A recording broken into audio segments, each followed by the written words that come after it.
What's up, guys? Welcome to HomeCraft Cocktails. Cocktails you can make when you come over your home. My name is Briss, and for this week's cocktail, we'll be going over the Penicillin. The Penicillin cocktail was created in the early 2000s by bartender Sam Ross at the legendary New York bar Milk and Honey. It's a modern classic that blends Scotch whiskey, fresh squeezed lemon juice, honey ginger syrup, and a float of Smoky Islay scotch on top.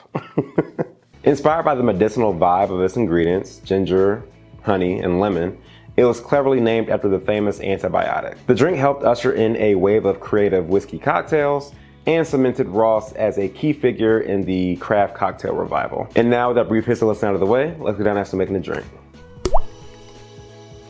So first, going to start off with 2 ounces of blended scotch. So today I'll be using Famous Grouse.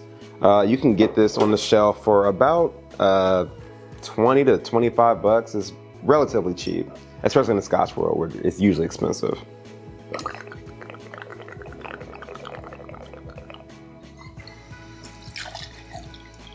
Next, we're going to do half of an ounce of fresh squeezed lemon juice.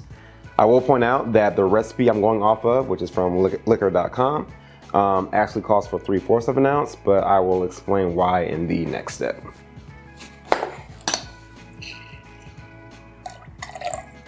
Next, you're going to do 3/4 of an ounce of honey ginger syrup. Now, if you want to take the easy route like me today, I will be using Frederick's by Meyer, so you can get this at Meyer. It's called Ginger Bee's Knees Mix. So it has a blend of honey and lemon with a hint of ginger. So it has all 3 of those ingredients in there. If you actually do want to make your honey ginger syrup fresh at home, I will put the actual recipe for how to do that at the bottom of the screen. It is a little more intensive process than usual, and I just did not have the time, nor did I want to put in the effort to do so. I'm lazy, I'll be honest. So if you want to do that, I'll have it down there. Otherwise, you can use this like me, which is also why though I use less lemon juice in that previous step, because this already also has lemon juice in it as an active ingredient. So.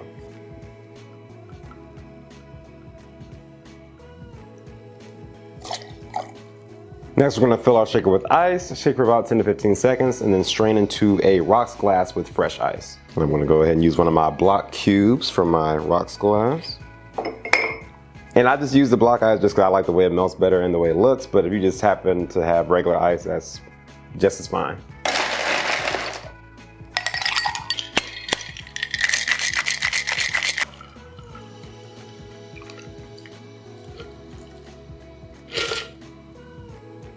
And then lastly, we're going to float some Islay single malt scotch on top and then garnish with a piece of candied ginger. For our single malt scotch today, I'm using Glenlivet Founder's Reserve. This was a gift, so I have no idea how much this cost, by the way.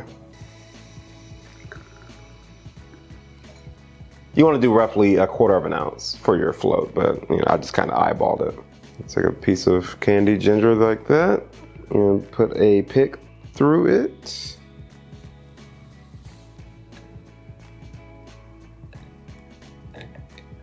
We'll set it like that. And there we have a Penicillin.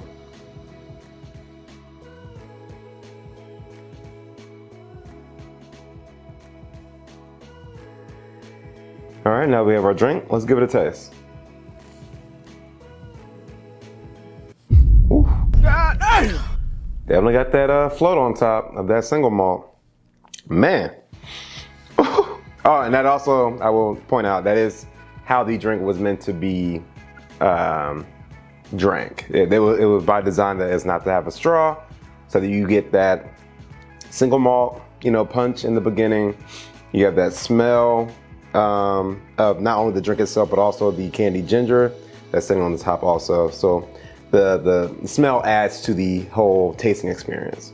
Okay, now I'm starting to get actually more into the middle of the drink. I'm starting to get the whole taste of the actual cocktail. Okay, so first off, very unique flavor. Obviously with us using scotch in this cocktail, not a lot of cocktails use scotch as the base. So that is a unique factor in and of itself. So for those who are unaware, scotch uses this thing called peat. Peat is basically ancient, decayed plant matter that when burned gives a very smoky, like a barbecue-y type edge to the scotch. That's why scotch is really renowned to have like a refined taste, and it can be off-putting to people that are not familiar with that taste. But for some that, get accustomed to it, they really, seem to like it. Think of it as like someone who might enjoy cigars. Some people don't enjoy cigars, but when you get accustomed to cigars, it can have flavor and it can become, a hobby of some sort. Now, with that being said, this drink is a combination of multiple taste profiles, factors, if you will. It's, I'm gonna say almost like 4 S's. You have sour from the lemon juice, sweet from the honey, and smoky from the peat, and it's just spicy is another term that I'll use to describe it. All of those factors come through in this drink. And honestly, like, again, I'm too lazy to do it myself. Maybe I'll do it one day, I don't know. But I feel like if I were to have actually made my own, home brewed honey ginger syrup concoction, I think this would actually set this drink off even more. It's still good by itself, but that organic flavor, instead of just like, an actual pre-bottled ingredient that you can just buy at the store, that does probably make a world of difference. Aesthetic wise, we have, just a nice yellow tone to the drink with the candied ginger sitting there on top as well for a nice little accent. I wonder if I were to bite some of this, let's see.